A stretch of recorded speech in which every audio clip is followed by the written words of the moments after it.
Subscribe करें हमारा YouTube channel VK math classes and press the bell icon, जिससे आपको आने वाली हर वीडियो का नोटिफिकेशन मिले सबसे। हेलो फ्रेंड्स, स्वागत है आपका मेरे YouTube channel VK math classes में। इस वीडियो में आपको बताऊंगा सन 2022 की परीक्षा में जो आर साइड वालों का जो हिंदी का पेपर हुआ था, साहित्य हिंदी का, वो किस तरह का पेपर आया था। ये जो पेपर था वो 24 मार्च को हुआ था। इससे पहले वीडियो में मैंने आपको बताया था कि जो साइंस साइड वाले बच्चे हैं उनमें सामान्य हिंदी का जो पेपर आया था वो किस टाइप का आया था। अगर आप उस वीडियो को देखना चाहते हैं तो उसका लिंक आपको डिस्क्रिप्शन बॉक्स में मिल जाएगा, आप वहाँ जाकर उस वीडियो को देख सकते हैं। तो ये भी जो क्वेश्चन है वो क्या है, 3 घंटे 15 मिनट का है। इसका जो पूर्णांक है वो कितना है, 100 अंकों का जो प्रश्न आया था। इसमें प्रारंभ की 15 मिनट होती हैं वो प्रश्न पत्र को पढ़ने के लिए होती हैं। अभी जो प्रश्न पत्र है वो क्या 2 खंड में डिवाइड है। खंड ख 2 खंड में क्या है, डिवाइड है। जो पहला वाला खंड क्या है वो पहला क्वेश्चन है इसमें, निम्नलिखित में से हिंदी का जो प्रथम यात्रा ग्रंथ है वो कौन सा है। उसको सही आंसर था वो था सरयू पार की यात्रा। ऑप्शन नंबर 3 बिल्कुल इसका सही आंसर था, सरयू पार की यात्रा। इसमें जो अगला क्वेश्चन दिया हुआ था वो है साहित्य संदेश पत्रिका के संपादक हैं। तो साहित्य संदेश पत्रिका के जो संपादक हैं वो हैं गुलाब राय। इसका ऑप्शन नंबर 4 बिल्कुल सही है। क्वेश्चन नंबर ग है, खड़ी बोली गद्य का प्रारंभ किस कृति से माना गया है। तो इसका जो आंसर है वो है ऑप्शन नंबर 3 चंद छंद वर्नर की महिमा से। क्वेश्चन नंबर इसमें 4 था, रसज्ञ रंजन के रचनाकार हैं। तो रसज्ञ रचनाकार, इसके जो रचनाकार हैं वो हैं महावीर प्रसाद द्विवेदी। इसका ऑप्शन नंबर 2 बिल्कुल सही है। इसमें नेक्स्ट क्वेश्चन था, क्या भूलूं क्या याद करूं रचना किस विद्या से संबंधित है। तो ये क्या है, आत्मकथा है। इसका आंसर है वो ऑप्शन नंबर 1 बिल्कुल सही है। ये क्या है, आत्मकथा है। आगे जो क्वेश्चन था क्वेश्चन नंबर 2 का जो पहला क्वेश्चन था वो था, निम्नलिखित में से कौन सी रचना भक्ति काल की है। तो भक्ति काल की इसमें जो आंसर है वो है आपकी सूर सारावली। ऑप्शन नंबर 2 बिल्कुल सही है, सूर सारावली। क्वेश्चन नंबर ग है, इसमें ख है, रामधारी सिंह दिनकर को ज्ञानपीठ पुरस्कार किस रचना पर प्राप्त हुआ। इसका जो आंसर है वो है उर्वशी। रामधारी सिंह दिनकर को ज्ञानपीठ जो पुरस्कार प्राप्त हुआ था वो उर्वशी रचना पर हुआ था। ग क्वेश्चन है, रीतिकाल के किस कवि ने वीर रस की रचना की थी। तो इसका जो आंसर है वो हो जाएगा आपका भूषण। ऑप्शन नंबर 2 बिल्कुल सही है, भूषण। नेक्स्ट क्वेश्चन था इसमें क्वेश्चन नंबर है, कबीर बाणी के डिकेक्टर हैं, ये कथन किसका है। तो ये जो कथन है आपका वो है आचार्य हजारी प्रसाद द्विवेदी का। ऑप्शन नंबर 3 बिल्कुल सही है, आचार्य हजारी प्रसाद द्विवेदी। क्वेश्चन नंबर आपका है, प्रेम सरोवर के रचनाकार हैं। प्रेम सरोवर के जो रचनाकार हैं वो हैं आपके भारतेंदु हरिश्चंद्र। ऑप्शन नंबर 3 बिल्कुल सही है। तो आपके खंड फाइल पहले क्वेश्चन में और 2 क्वेश्चन में आपके 5-10 विकल्प थे, उनके जो आंसर है वो मैंने आपको बता दिए हैं। क्वेश्चन नंबर 3 था, निम्नलिखित गद्यांशों पर आधारित प्रश्नों के उत्तर दीजिए। ये जो क्वेश्चन है आपका, ये जो आपको दिया हुआ है, भाषा स्वयं संस्कृति का एक अटूट अंग है। आपको दिया हुआ है 10 अंकों का जो प्रश्न है। इसमें क्या है, 5 प्रश्न आपसे पूछे गए हैं और प्रत्येक जो प्रश्न है वो क्या है 5-5 2-2 अंकों का है। तो कुल मिलाकर क्या हो जाएंगे, 10 अंक हो जाएंगे। इसे दिया हुआ है, अंडरलाइन हो रही है और यहाँ पर इसके प्रश्न दिए हुए हैं। उपयुक्त गद्यांश के पाठ्य का शीर्षक का नाम लिखना है और लेखक का हमें नाम लिखना है। तो ये 5 क्वेश्चन आपको करने हैं और 5 क्वेश्चन अगर आप कर देते हैं तो आपको क्या मिल जाएंगे, 10 नंबर मिल जाएंगे। अगर आपसे ये वाला क्वेश्चन नहीं होता है तो इसका अथवा में एक क्वेश्चन और दिया है, अथवा में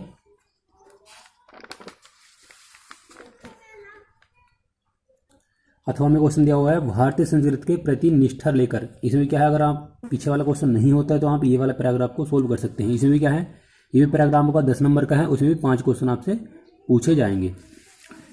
अब आता है आपका काव्य में से। तो काव्य में से दिया हुआ है क्वेश्चन नंबर 4 में, निम्नलिखित पद्यांशों पर आधारित प्रश्नों का आपको उत्तर देने हैं। तो ये भी क्या आपका पैराग्राफ दे रखा है और ये भी क्या है 10 नंबर का है और इसके अंदर भी क्या होंगे 5 क्वेश्चन पूछे जाएंगे और हर क्वेश्चन क्या है 2 नंबर का है। तो कुल मिलाकर हो जाएंगे 10 नंबर। इस तरह का पैराग्राफ आया था सन 2022 की परीक्षा में। ये इसके 5 क्वेश्चन दिए हुए।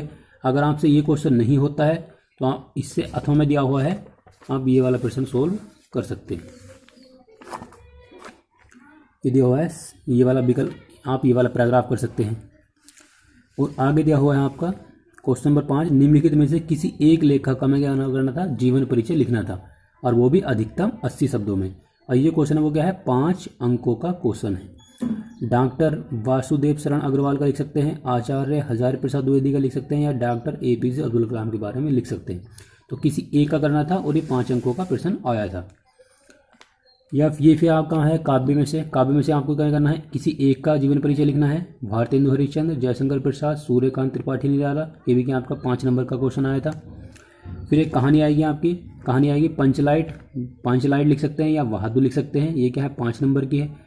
अगर आपसे ये वाला क्वेश्चन नहीं होता है तो आप नीचे लिखा हुआ है कर्मनाशक की हार, आप इसके बारे में भी लिख सकते हैं। तो ये वाला क्वेश्चन कर दें या फिर ये वाला क्वेश्चन कर सकते हैं। आगे क्वेश्चन देखा है क्वेश्चन नंबर 7, स्वपठित खंड काव्य के आधार पर किसी एक प्रश्न का आपको उत्तर देना है। तो जो खंड काव्य वाला पोर्शन होता है वो जिले वाइज आता है, तो आप जिस जिले से बिलोंग करते हैं आप उसी के अकॉर्डिंग इस क्वेश्चन को सोल्व करते हैं। इसमें 2 क्वेश्चन दिए होते हैं, जैसे एक क्वेश्चन ये वाला है और एक क्वेश्चन इसी में ये वाला है। तो आप तो या तो ये वाला क्वेश्चन कर सकते हैं या फिर आप ये वाला कर सकते हैं। तो ये जो आपको क्वेश्चन करना है वो अपने जिले के अनुसार करना है, आप जिस जिले में रहते हैं उसी के अनुसार इस क्वेश्चन को आपको सोल्व करना है। और आगे भी क्वेश्चन दिए हुए हैं, ये भी सब क्या है, खंड काव्य के हैं। और आगे जो क्वेश्चन नंबर 8 आपको दिया हुआ है वो था, निम्नलिखित संस्कृत गद्यांश में से किसी एक का हमें क्या करना था, संस्कृत अनुवाद करना था। तो आपको ये पैराग्राफ दे रखा है संस्कृत का, आपको इसका क्या लिखना था, संदर्भ लिखना था और अनुवाद करना था। तो ये क्वेश्चन था वो 7 नंबर का आया हुआ था। अगर आपसे ये वाला क्वेश्चन नहीं होता है या आपको इसमें नहीं आता है तो अथवा में क्वेश्चन दे रखा है, इसमें भी क्या है, चॉइस में क्वेश्चन है अथवा में, तो आप ये वाला क्वेश्चन सोल्व कर सकते हैं। ये जो है सर्वप्रथम हरिद्वारे, या आप ये वाला क्वेश्चन कर सकते थे। या फिर दूसरा क्वेश्चन इसमें दिया हुआ है, इनमें से किसी एक का करना था। फिर दिया हुआ है एक श्लोक, निम्नलिखित श्लोकों का हिंदी में संदर्भ सहित अनुवाद हमें करना था। तो इसमें 2 श्लोक आपको दिए हुए थे, एक ये श्लोक था और एक ये श्लोक था। तो इनमें से किसी एक का श्लोक का आपका संदर्भ सहित अनुवाद करना था। और ये जो क्वेश्चन है वो कितने नंबर का था, 7 अंकों का ये प्रश्न आया था। आगे दिया हुआ है, निम्नलिखित में से किन्हीं 2 प्रश्नों का हमें उत्तर देना था संस्कृत में, यानी क्वेश्चन आंसर आते हैं संस्कृत में से। तो ये 4 क्वेश्चन आपको दिए हुए हैं, इनमें से हमें किसी 2 का आंसर लिखना था। क्वेश्चन नंबर 10 में आया था, शांत रस या रोद रस की परिभाषा लिखकर उसका उदाहरण भी हमें बताना था। तो शांत रस का हमें परिभाषा देनी थी और उसका उदाहरण देना था और उसका स्थायी भाव क्या होता है। या तो आप ये वाला रस कर सकते हैं या फिर कर सकते हैं रोद रस। फिर आगे आपका आया था अलंकार, अनुप्रास अलंकार कर सकते हैं या फिर आप कर सकते हैं संदेह अलंकार। इसका भी क्या करना था, हमें उदाहरण देना था, परिभाषा, और आगे दिया हुआ आपका क्वेश्चन नंबर क्या है, चौपाई छंद कर सकते हैं या फिर रोला छंद कर सकते हैं। किसी एक को करना था, वो भी परिभाषा और उदाहरण सहित। तो ये भी क्वेश्चन 2 नंबर का है, ये भी क्वेश्चन नंबर 2 और ये भी का है 2 नंबर का क्वेश्चन है। आगे आपका आया था, निम्नलिखित में से किसी एक विषय पर हमें क्या करना था, निबंध करना था। तो निबंध हम किस तरह करेंगे, आपके कई सारे क्वेश्चन दिए हुए हैं, विज्ञान, वरदान है, अभिशाप, ये आपके टॉपिक दिए हुए थे। तो आपको जिस टॉपिक पर निबंध याद हो आप उसी टॉपिक पर निबंध लिख सकते हैं। आगे कुछ संधि दी हुई थी, ये दिया हुआ है, नयनम का संधि विच्छेद क्या है। तो में जो सही आंसर होगा वो आपको टिक लगाना था। आगे दिया हुआ हरेब का संधि विच्छेद क्या है, तो इसमें से टिक लगाना था। और ये भी क्वेश्चन 1 नंबर का था, ये भी क्वेश्चन 1 नंबर का है, और ये वाला भी क्वेश्चन क्या है, 1 नंबर का है।